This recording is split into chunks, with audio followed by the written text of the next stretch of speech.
Hello প্রিয় student, তোমরা সকলে কেমন আছো? আশা করছি তোমরা সকলে ভালো আছো এবং সুস্থ আছো। আরও একটা নতুন ভিডিওতে তোমাদের সকলকে জানাই স্বাগত।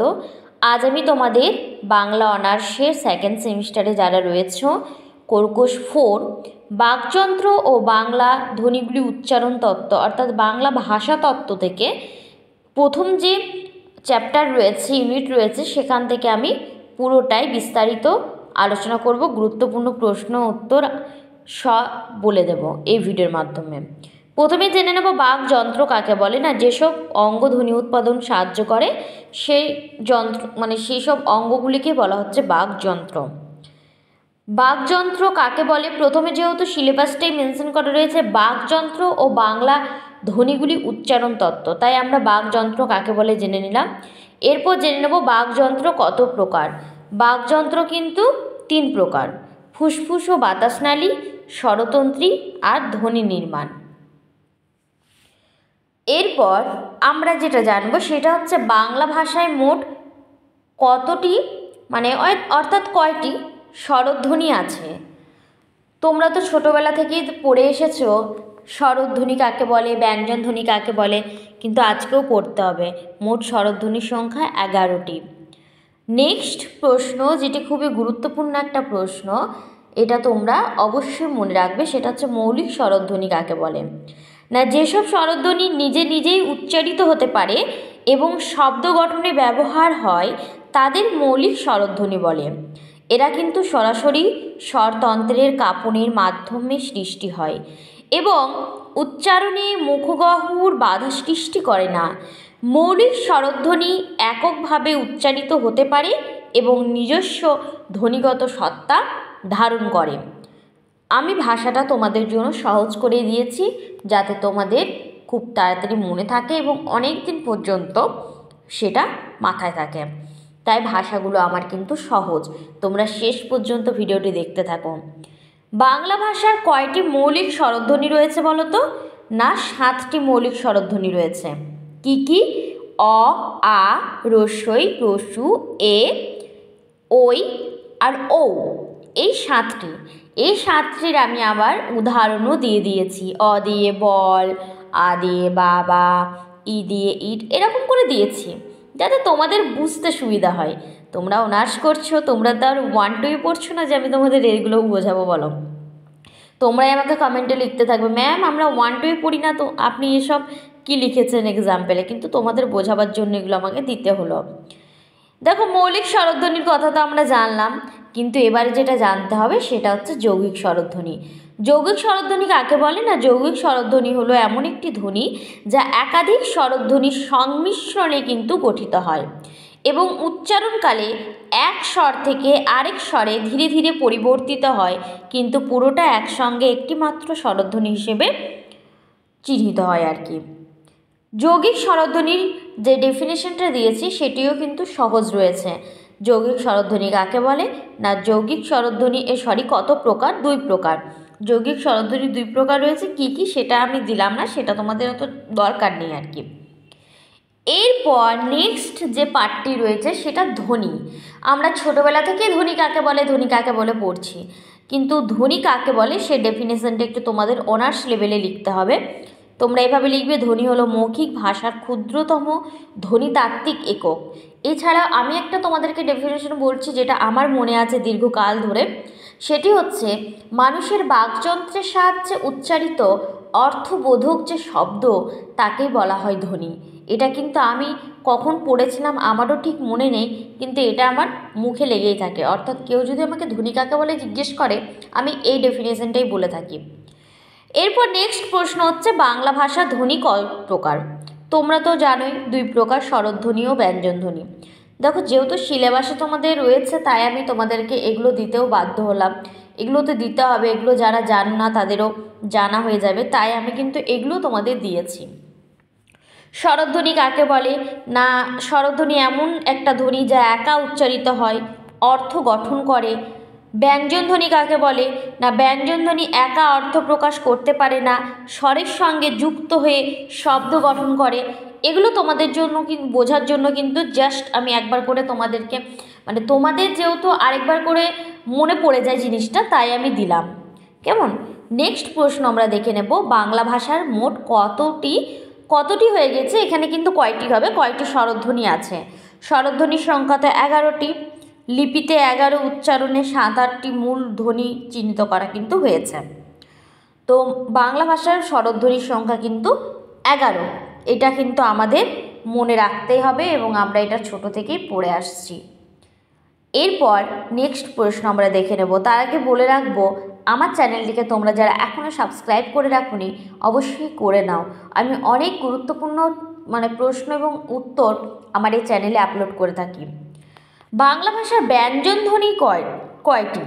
স্বরধ্বনির সংখ্যা তো জানলাম, কিন্তু তোমরা কি কেউ ব্যঞ্জনধ্বনির সংখ্যা জানতে? ব্যঞ্জনধ্বনির সংখ্যা হচ্ছে 39টি।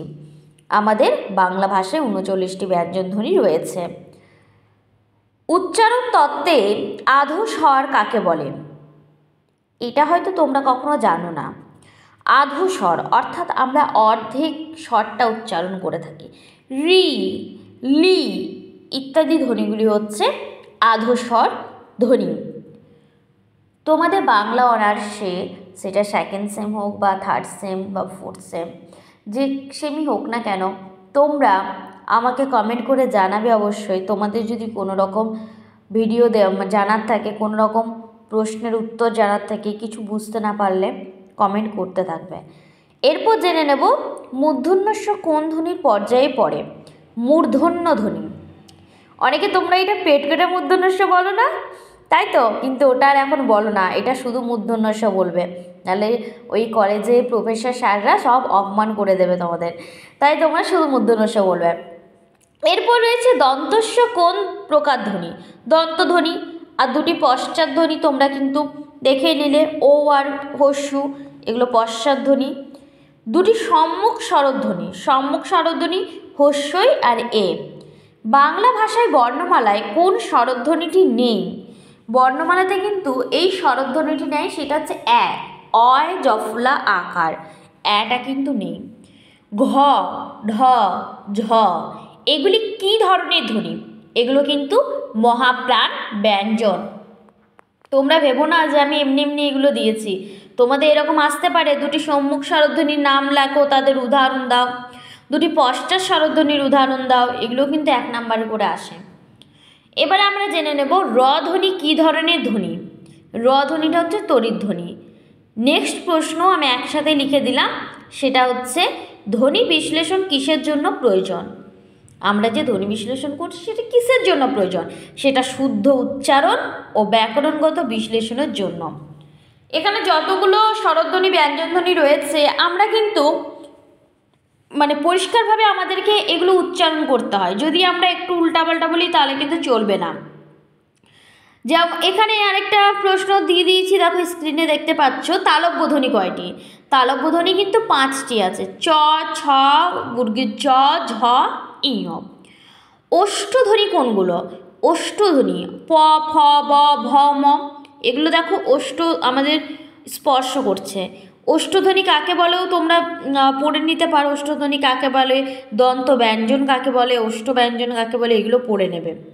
দন্তধ্বনি কোনগুলো? ত, থ, দ, ধ, দন্ত, এগুলো দেখো আমাদের দাঁতের সঙ্গে স্পর্শ হচ্ছে, যার জন্য এগুলো দন্তধ্বনি। ইয় ধ্বনি কোথা থেকে উৎপন্ন? তালু থেকে। ইয় বললে আমাদের দেখো তালু স্পর্শ করছে, তার জন্য তালু থেকে এটা উৎপন্ন। তোমরা অবশ্যই স্পর্শ ব্যঞ্জনে বা স্পর্শ ধ্বনি কাকে বলে এই ডেফিনেশনটা পড়ে যাবে, এটা কিন্তু আমি দিতে পারিনি। শীষ ধ্বনি কাকে বলে দেখতে পাচ্ছি আমি।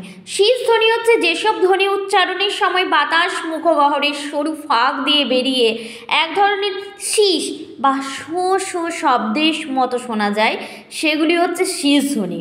কোনগুলো বলো তো শীষ ধ্বনি? দেখি তোমরা কে পারো। শীষ ধ্বনি হচ্ছে সেগুলি, যেমন হচ্ছে তালবস্য।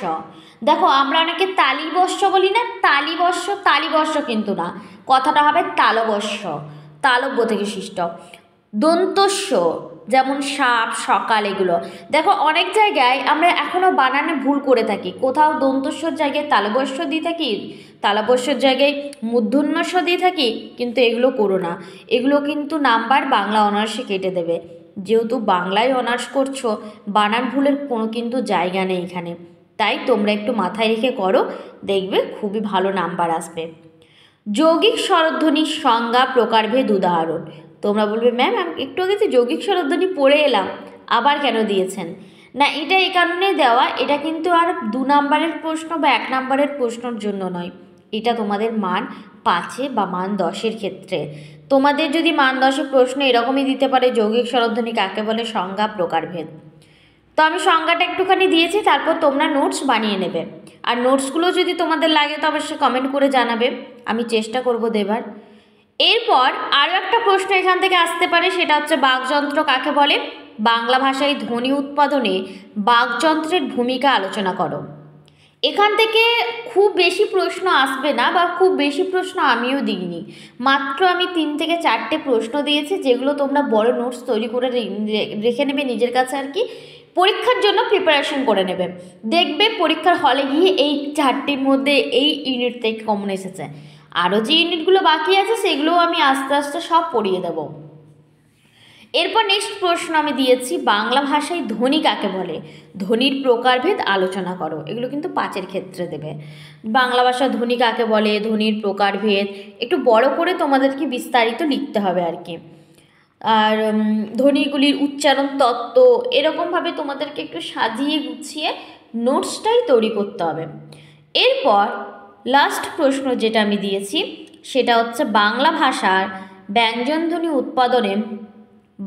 উৎপাদনের সময় বাকযন্ত্রগুলোর ভূমিকা বিশ্লেষণ করো।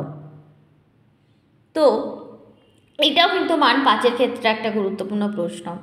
তবে তোমরা যৌগিক স্বরধ্বনি কাকে বলে উদাহরণ সহ আলোচনা করো, ওটা কিন্তু খুব ভালোভাবে করে যাবে। যদি ভিডিওটি আজকে ভালো লেগে থাকে অবশ্যই চ্যানেলটিকে সাবস্ক্রাইব করে দেবে, আর ভিডিওটিতে একটি লাইক দিয়ে দেবে, ভিডিওটি বন্ধুদের সাথে শেয়ার করতে ভুলবে না। তোমাদের কীরকম ভিডিও চাই অবশ্যই কমেন্ট করে আমাকে জানাবে। তোমাদের কমেন্ট না পেয়ে আমি ভিডিও দিতে কিন্তু উৎসাহী বোধ করি না, তাই তোমরা অবশ্যই আমাকে উৎসাহ করো ভিডিও দেওয়ার জন্য। তোমরা ভালো থাকবে, সুস্থ থাকবে। আমি নেক্সট ভিডিও তোমাদের জন্য খুব শীঘ্রই নিয়ে আসবো।